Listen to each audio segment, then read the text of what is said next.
One of the things that makes Dragon Age 2 really unique, that makes each individual playthrough really unique, is how different the classes play.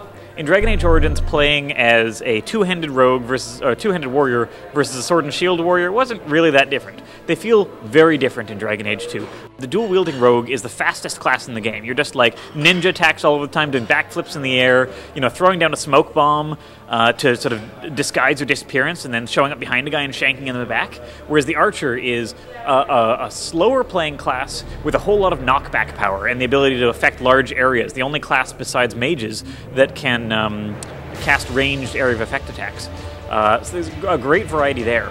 And one of the things that we have is a cross-class combo system, where a warrior can inflict the stagger status effect, or a mage can make an enemy brittle, or a rogue can disorient an enemy. And then any class besides that class can then exploit that. One of the things that you find in Dragon Age 2 is, if you play on casual or normal, the game really feels like an action RPG, where you're primarily playing in real time, and you're playing with a fairly limited set of abilities. You have as many abilities as someone who's playing on a higher level does, but you find that you're using the same ones over and over again. Whereas when you play on hard or nightmare, I'm doing a hard playthrough right now, and it's a lot of fun. It's really back to the tactical Dragon Age Origins experience, where you're doing a lot of pausing, considering your situation, deciding which enemies have to go down first so that you don't get overwhelmed. We have a lot of wave fights, where you've got 10 guys, and then once you've got rid of 7 of those guys, another 10 guys show up.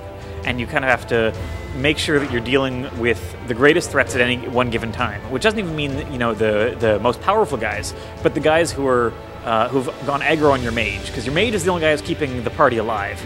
And then you find that, warriors and rogues quite often have fairly limited stamina pools. They can't use that many abilities at any one time, so even if you buy a lot of abilities for them, they're overwhelmed with choice. They can maybe pop 2 abilities in a fight, but they've got 5, so what are you going to do?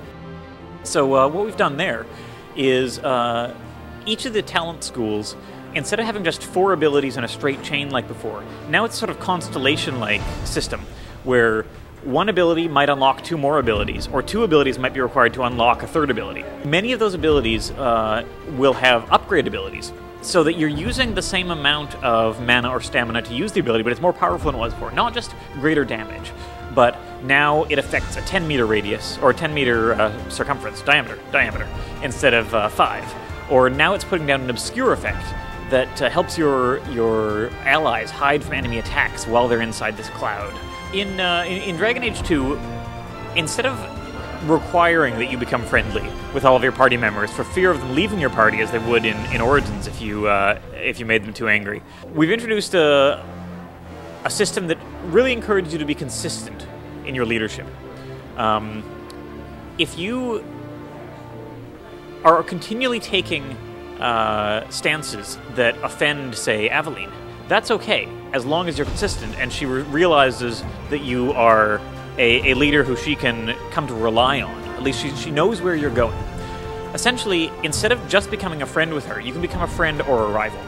And the aim is just not to be a sort of middle ground kind of guy who's continually taking 2 steps this way and 2 steps this way. You want to push Aveline towards friendship or towards rivalry. Once you get sufficiently far along these tracks, you get free passive abilities for the followers that will improve their abilities in combat, either in a sort of friendly way or a rivalrous way. They're different abilities depending on which direction you're going in. Just a reminder that Dragon Age 2 is out March 8th in North America, March 11th in Europe, on PC, Xbox 360, PS3, and Macintosh. Also, there's a downloadable demo available late February on PC, Xbox 360, and PS3, so anyone can check it out for free. And you'll unlock some great in-game items in Dragon Age 2 just for playing the demo.